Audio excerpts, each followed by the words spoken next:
भन्नाट रेसिपीमध्ये आपलं खूप खूप स्वागत. मी राजश्री कदम. चला तर आज मस्त सांबर पोहे घेऊन आले तुमच्यासाठी. ही खूप भारी लागतात सांबर पोहे.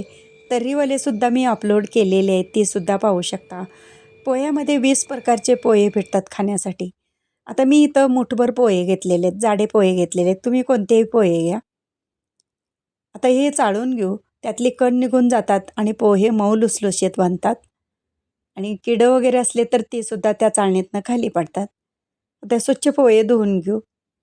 अशा प्रकारचे मोठे जाड पोहे घेतलेले आहेत आणि यातलं पाणी पूर्ण काढायचं.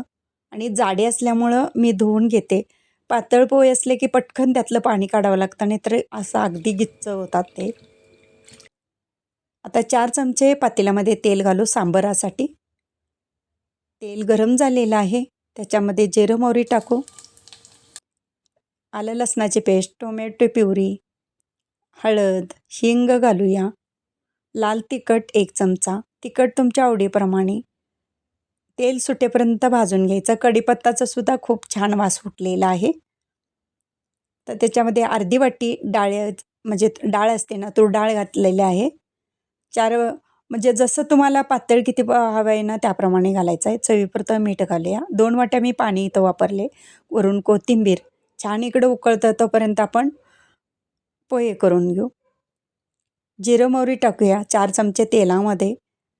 हिरवी मिरची 2 घेतलेले आहेत बारीक कट करून. कांदा घालूया आणि आता हिंग घालूया त्याच्यामध्ये.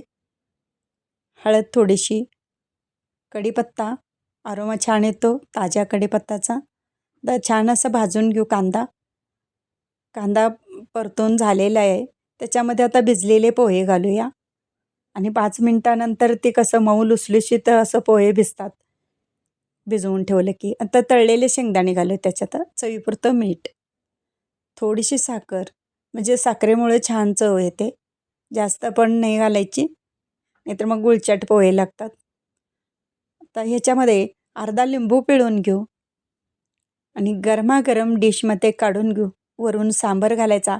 खूप भारी लागतं. करून पहा आणि आजची रेसिपी कशी वाटली ते देखील सांगायला विसरू नका. तर गरमागरम पोहे डिशमध्ये काढूया.